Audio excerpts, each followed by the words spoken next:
Hello दोस्तों, the study bye Varun YouTube channel पर आपका स्वागत है। दोस्तों, आज के इस वीडियो में हम लोग दिल्ली सल्तनत को पढ़ेंगे। देखेंगे कि दिल्ली सल्तनत की स्थापना कब हुई और किस तरह से हुई है। ठीक है, तो चलिए शुरू करते हैं। दिल्ली सल्तनत की हम लोग बात करें तो इसकी स्थापना 1192 ईस्वी में गोरी के द्वारा किए गए तराइन के द्वितीय युद्ध में विजय के बाद हुई है। ठीक है, तो सबसे पहले हम लोग देख लेते हैं कि गोरी कौन था। मोहम्मद गोरी कौन था और ये कहाँ का शासक था। तो मोहम्मद गोरी की हम लोग बात करें तो ये गोर का रहने वाला था। अफगानिस्तान में एक जगह है जिसका नाम गोर, वहीं का ये रहने वाला था और इसके द्वारा ही भारत पर आक्रमण किया गया। तो गोर साम्राज्य की हम लोग बात करें तो महमूद गजनवी के समय जब गोर पर आक्रमण किया गया तो उस वक्त वहाँ पर महायान बौद्ध धर्म के मानने वाले लोग रहते थे, लेकिन धीरे धीरे वहाँ के लोगों का इस्लाम धर्म में परिवर्तन हो गया और वो हमेशा से गजनी के अंडर ही रहते थे। गजनी साम्राज्य को ही अपना संप्रभु मानते थे। लेकिन वहाँ पर गोर का जो हालात था, गोर में होता क्या था कि गोर में अच्छी किस्म के घोड़े, ठीक है, उसके अलावा वहाँ पर दासों का अच्छा व्यापार होता था। उसके अलावा वहाँ पर लौह अयस्क भी बहुत मात्रा में उपलब्ध था। लौह अयस्क भी अत्यधिक मात्रा में उपलब्ध था, जिसके वजह से वहाँ पर हथियार बनाने की भी अच्छी कला थी। हथियार निर्माण की भी अच्छी कला शुरू हो गई थी, बनाने की प्रक्रिया शुरू हो गई थी, जिसने क्या किया था कि इससे ही गौड़ साम्राज्य का महत्व धीरे धीरे बढ़ते गया। क्या हुआ, इस गौड़ क्षेत्र का महत्व धीरे धीरे बढ़ते गया और यहाँ पर एक शनसब नामक व्यक्ति ने क्या किया, एक नए वंश की स्थापना की जिसे शनसबानी वंश कहा जाता है। ठीक है, किसके द्वारा? शनसब के द्वारा। लेकिन शनसबानी वंश के जो ये राजा थे, ये लोग क्या करते थे, हमेशा से ही गजनी को ही अपना संप्रभु मानते थे। किसको मानते थे? गजनी को ही अपना राजा, गजनी के शासक को ही अपना राजा घोषित करते थे और ये उनको ही कुछ कुछ राजस्व हमेशा भेजते रहते थे। ठीक है, उसके बाद क्या हुआ कि महमूद गजनवी की मृत्यु 1030 ईस्वी में हो गई। महमूद गजनवी की मृत्यु कब हुई? 1030 ईस्वी में।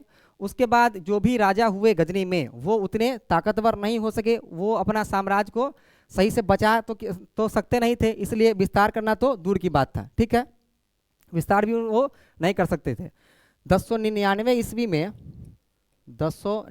ईस्वी में इब्राहिम गजनवी के समय तक तो ये जो शनसबानी वंश था वो अपने आप को गजनी के अंदर तक मानते थे। लेकिन बाद में जब 1110 से लेकर के 1146 ईस्वी तक वहाँ एक शासक हुआ जिसका नाम था इजुद्दीन हुसैन। इसके समय गोड़ क्षेत्र का उत्कर्ष हुआ। ठीक है, उस वक्त गोरियों का यहाँ से उत्कर्ष होता है। इसके 7 बेटे थे जिसको 7 सितारे, इतिहास में 7 सितारे कहा जाता है। 7 स्टार के नाम से इनको जाना जाता था। ठीक है, इन्हीं में से जो सबसे छोटा था, 7वां बेटा, उसका नाम था अलाउद्दीन। उसने क्या किया कि गजनवी सल्तनत पर हमला कर दिया। कहाँ पर? गजनवी साम्राज्य पर हमला कर दिया। उस वक्त वहाँ का जो शासक था उसका नाम था बहराम शाह गजनवी।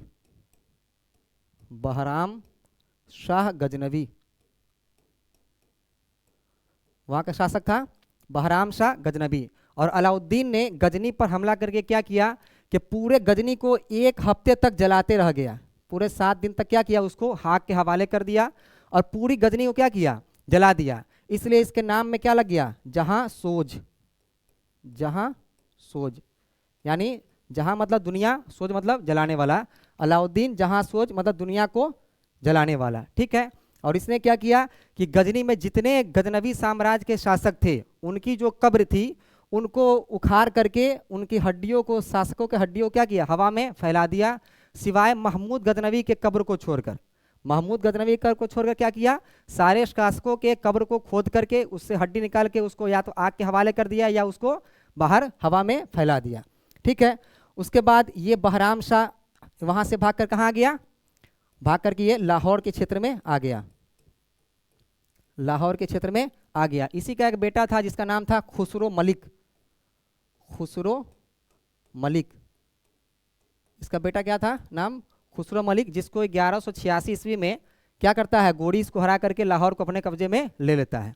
ठीक है, अलाउद्दीन जहां सोच के मरने के बाद उसका एक बेटा था सैफुद्दीन, सैफुद्दीन, वो क्या हुआ, गोर का शासक बना। उसके बाद बात करें, इसके मरने के बाद एक था 7 सितारों में एक भाई बहाउद्दीन शाम, बहाउद्दीन शाम राजा बना। इसके 2 बेटे थे, जिसका नाम था एक का गयासुद्दीन, एक का नाम था शमसुद्दीन, शमसुद्दीन, और दूसरे का नाम था शहाबुद्दीन। एक कौन था, शमसुद्दीन, और दूसरा शहाबुद्दीन। यही शमसुद्दीन बाद में गयासुद्दीन गोरी, गयासुद्दीन गोरी, और ये शहाबुद्दीन इतिहास में क्या जाना गया, मोइजुद्दीन गोरी, मोइजुद्दीन गोरी के नाम से इतिहास में मशहूर हुआ। इसे ही मोहम्मद गोरी कहा जाता है, शहाबुद्दीन मोहम्मद गौरी या मोइजुद्दीन मोहम्मद गौरी, या इसका एक और नाम है मोहम्मद बिन शाम, मोहम्मद बिन शाम, बिन शाम, क्योंकि इसके बाप का नाम शाम था, इसलिए किसका बेटा था, ये शाम का बेटा था, इसलिए इसका नाम क्या हो गया, मोहम्मद बिन शाम। इसे इतिहास में 3 नामों से, मोहम्मद बिन शाम या शहाबुद्दीन या मोइजुद्दीन गौरी के नाम से जाना जाता है। ठीक है, सैफुद्दीन के बाद गोर के सल्तनत पर कौन बैठा, गोर की गद्दी पर बैठा गयासुद्दीन। ठीक है, गयासुद्दीन ये सबसे गौरी का बड़ा भाई था, इसलिए गोर की गद्दी पर कौन बैठा, गयासुद्दीन। और इसने क्या किया, अपने छोटे भाई शहाबुद्दीन को कहाँ भेज दिया, गजनी जीतने के लिए, गजनी को पर आक्रमण करने के लिए, और गजनी को जीतकर शहाबुद्दीन के हवाले ही कर दिया गया, शहाबुद्दीन के हवाले ही गजनी को गयासुद्दीन ने कर दिया। चूंकि शहाबुद्दीन छोटा था, इसलिए जब तक ये गोर का राजा रहा इसका भाई, तब तक उसकी आज्ञा कहीं ये पालन करता था, बगैर उसकी मर्जी के कहीं ये आक्रमण नहीं करता था, ना किसी तरह का इसने अपने नाम का सिक्का ढलवाया, ना कोई फरमान जारी किया। ठीक है, उसके बाद बात करें तो बात ये हुआ,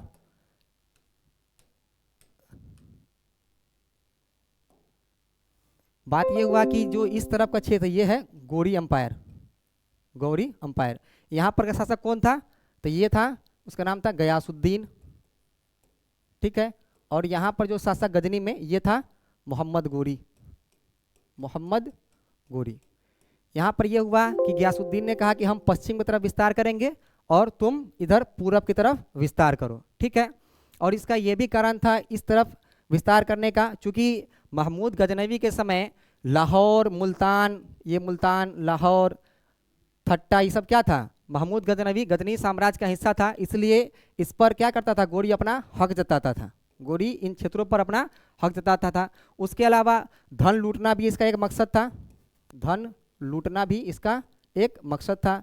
उसके अलावा इस्लाम का प्रचार करना भी क्या था, इस्लाम का प्रचार करना भी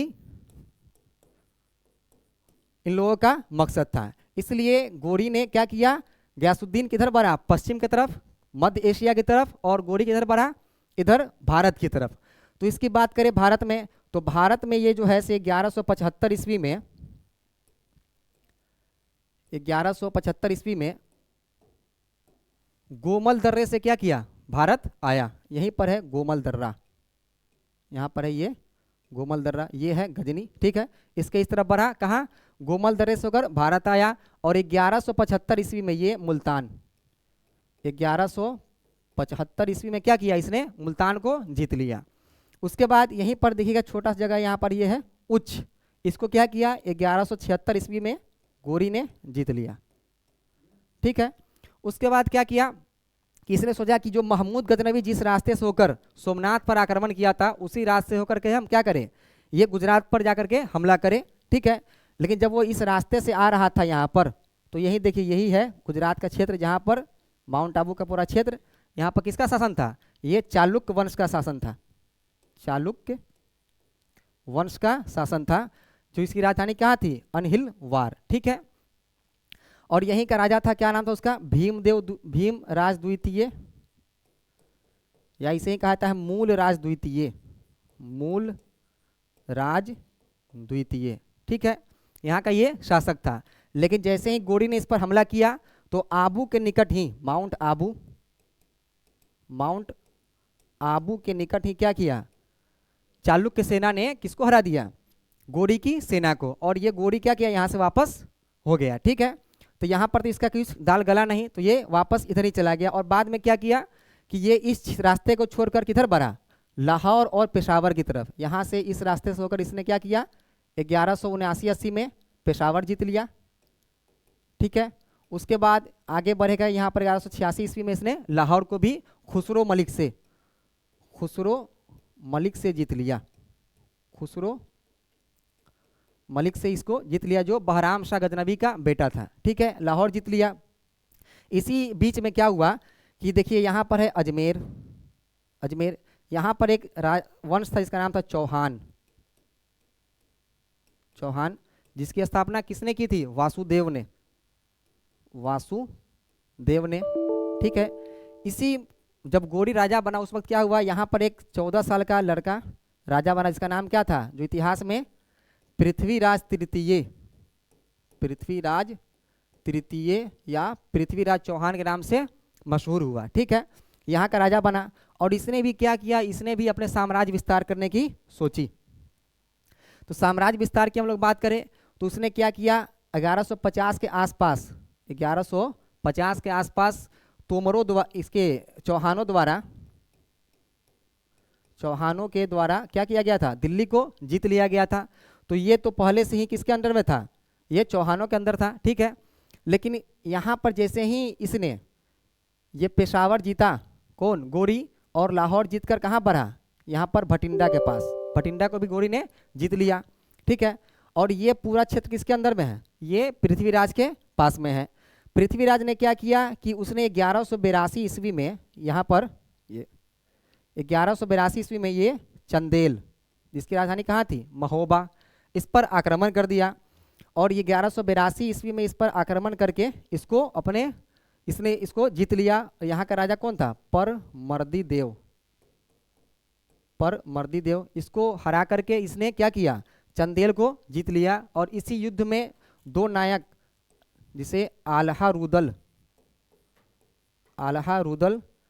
के नाम से जाना जाता है, उसकी भी क्या हुई, इसी जंग में, जो इस जंग में क्या हो गए, वो शहीद हो गए। जो लोक कथा, इसको अभी भी गीत के तौर पर इनके कथाओं को गाया जाता है। आल्हा रुदल वो कहाँ के थे, ये चंदेल के ही थे।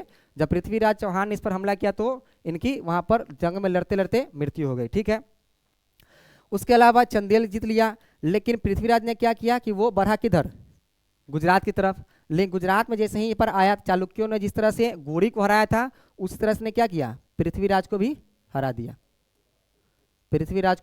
हरा दिया। इसके बाद में क्या हुआ कि ये यहाँ से वापस चला गया, और गोरी कहाँ तक आ चुका था, भटिंडा तक। जैसे ही भटिंडा के पास आया तो इन दोनों की बॉर्डर क्या हुआ, एक जगह लगने लगी, और दो महत्वाकांक्षी शासकों के बीच जंग क्या हो गया, अनिवार्य हो गया। तो 1191 ईस्वी में इसी तराइन में, 1191 ईस्वी में तराइन में क्या हुआ, पहली तराइन की युद्ध हुई, जिसमें गोरी की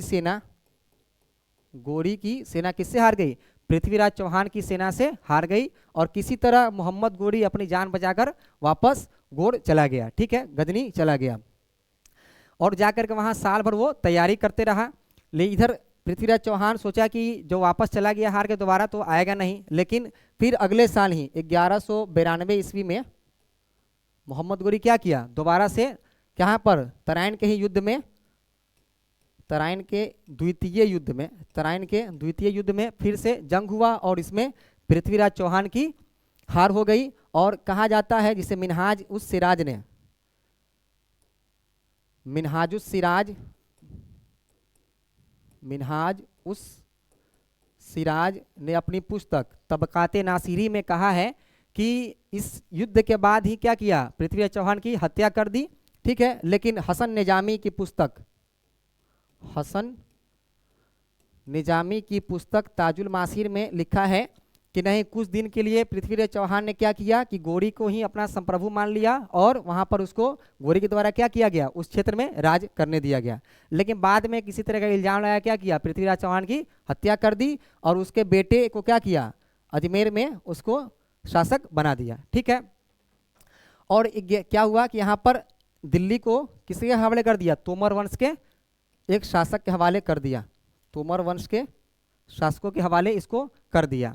लेकिन 1193 ईस्वी में, 1193 ईस्वी में इसके महत्व को देखते हुए, दिल्ली के महत्व को देखते हुए, सामरिक महत्व को देखते हुए क्या किया, इसको दिल्ली को कुतुबुद्दीन ऐबक ने अपने कंट्रोल में ले लिया। ठीक है, तो ये तो हो गया 1192। और 1192 में हार का एक प्रमुख कारण ये भी था जो सामने आया कि सभी राजा जो थे उस वक्त, राजपूत राजा या और भी जो राजा थे, वो लोग साथ लड़े थे, लेकिन ये एक तरह से बहुत बुरी तरह से हार हुई थी इसमें।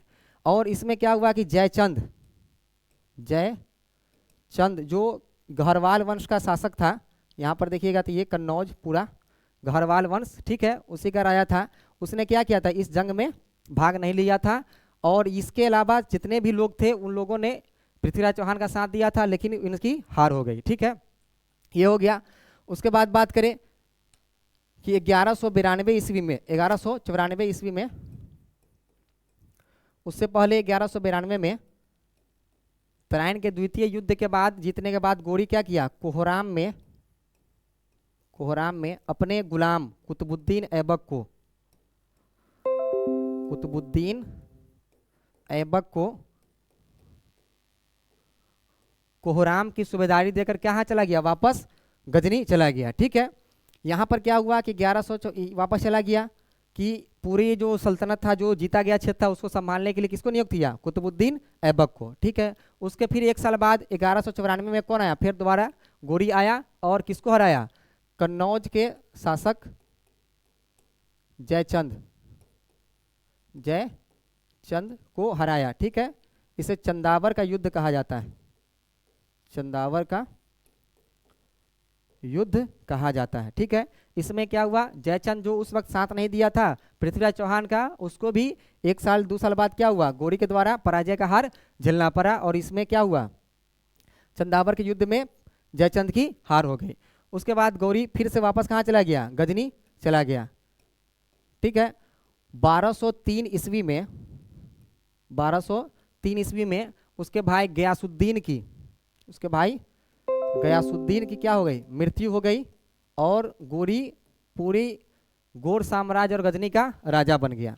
लेकिन उसी दौरान क्या हुआ कि मध्य एशिया की स्थिति बदली, मिडिल एशिया की क्या हुआ, स्थिति बदली और वहाँ पर एक नए राजवंश की स्थापना हुई जिसे कहा जाता है ख्वारजिमी वंश। इसका एक शासक था, उसका नाम था अलाउद्दीन ख्वारजिमी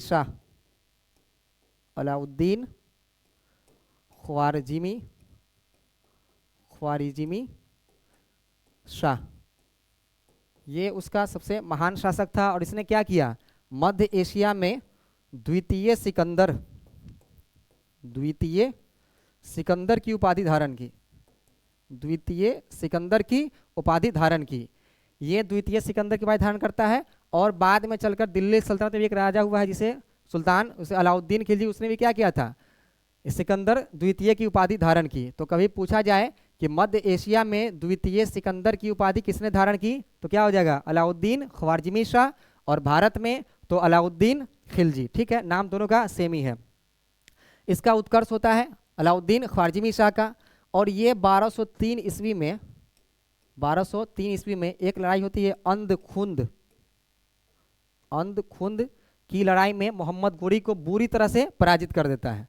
और जैसे ही गोरी हारता है तो उसके खिलाफ गजनी गोड़ से लेकर पूरा भारत तक क्या हो जाएगा, उसके खिलाफ विद्रोह भड़क जाता है। ठीक है, उसी विद्रोह को दबाने के लिए भारत में लाहौर में क्षेत्र में 1205-6 में, ठीक है, ये इस्माइल खोखर, इस्माइल, इसे खोखर जनजाति इसको इसे खोखरों के विद्रोह, खोखरों के विद्रोह को दबाने के लिए भारत आना पड़ता है।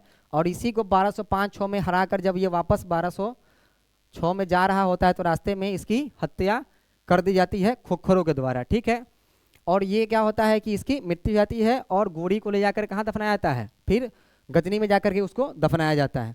उसके बाद होता है कि अब दिल्ली भारत के सल्तनत को, भारत के क्षेत्र को कौन देखेगा, तो इसके 3 गुलाम थे।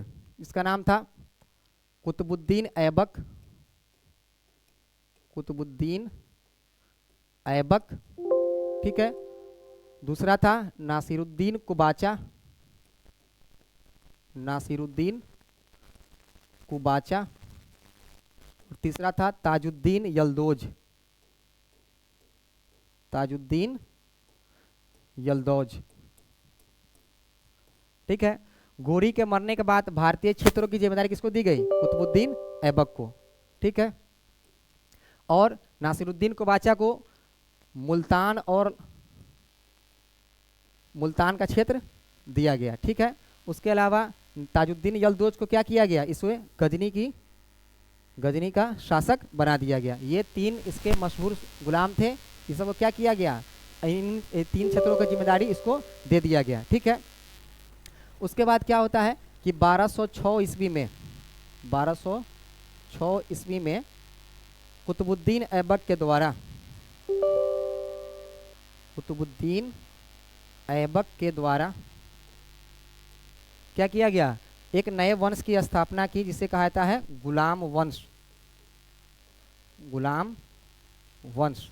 इसे ममलूक वंश भी कहा जाता है, ममलूक वंश भी कहा जाता है। ठीक है, क्या कहता है, गुलाम वंश और या ममलूक वंश या प्रथम तुर्क सुल्तान। ठीक है, उसकी भी, इससे भी उसको कहा जाता है।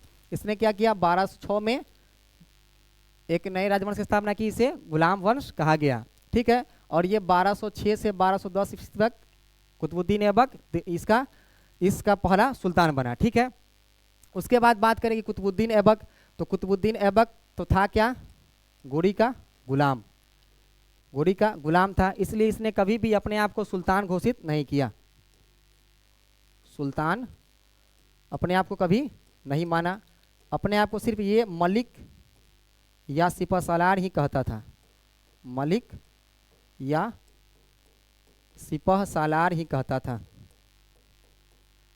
मलिक या सिपह सालार की ही उपाधि से अपने आप को क्या किया, इसने खुश रखा। लेकिन 1208 ईस्वी में, 1208 ईस्वी में जब गजनी में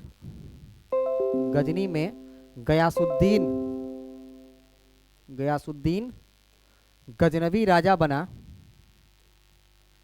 गजनवी सुल्तान बना, तो उसके समय में क्या हुआ कि गजनी में एक विद्रोह हो गया।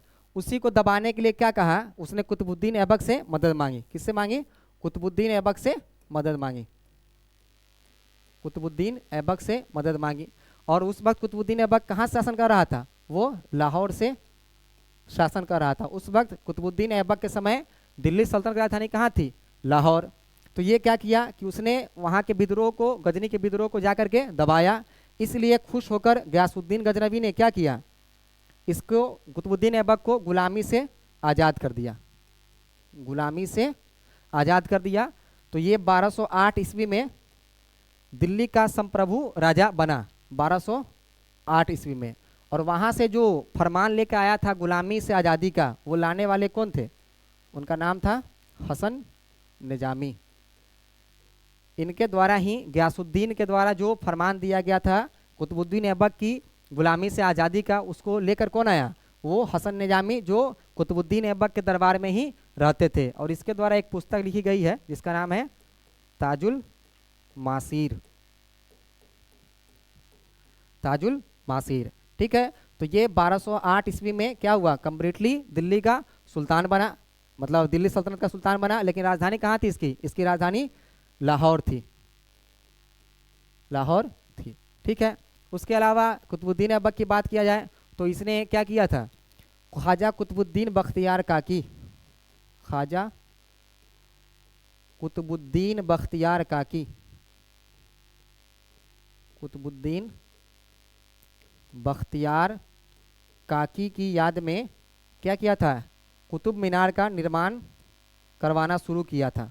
कुतुब मीनार का निर्माण करवाना क्या किया, शुरू किया। कुतुब मीनार किसने नींव डाली, जिसे बाद में सुल्तान इल्तुतमिश के द्वारा इसे पूरा किया जाता है। ठीक है, उसके अलावा बात करें तो इसने और क्या क्या किया, तो इसने क्या कि 2.5 दिन का झोपड़ा, 2.5 दिन का झोपड़ा का निर्माण करवाया। कहाँ, अजमेर में, अजमेर में 2.5 दिन के झोपड़े का निर्माण करवाया। जो एक जैन मंदिर था उस पर क्या था, लिखा हुआ था हरिकेली, जो है बिसलदेव रासो की लिखी हुई पुस्तक हरिकेली, उसके कुछ छंद कहाँ पर लिखे गए हैं, 2.5 दिन के झोपड़े के दीवारों पर लिखे गए हैं। उस पुस्तक का नाम है हरिकेली, उसके ही कुछ वाक्य क्या यहाँ पर लिखे हैं, 2.5 दिन के झोपड़े के मस्जिद पर के दीवारों पर। उसके अलावा एक मस्जिद का निर्माण करवाया जिसे कुव्वत उल इस्लाम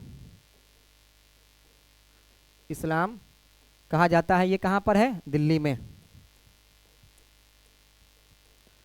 ये कहाँ पर है, दिल्ली में। और इसने अपने नाम से कभी सिक्कों को भी जारी नहीं किया। ठीक है, तो ये हो गया दिल्ली सल्तनत। और कुतुबुद्दीन ऐबक, इसकी मृत्यु की बात करें तो ये 1210 ईस्वी में इसकी मृत्यु चौगान खेलते हुई घोड़े से गिरने के कारण, जो चौगान एक तरह से पोलो है, पोलो जो खेल है, इसको खेलते हुए घोड़े से गिरने के कारण क्या हुई, इसकी मृत्यु हो गई। और 1210 ईस्वी में ही इसका एक बेटा जिसका नाम आराम शाह था वो गद्दी पर बैठा। उसके बाद सुल्तान इल्तुतमिश बनते हैं, उसके बारे में हम लोग अगली वीडियो में बात करेंगे। बहुत बहुत शुक्रिया।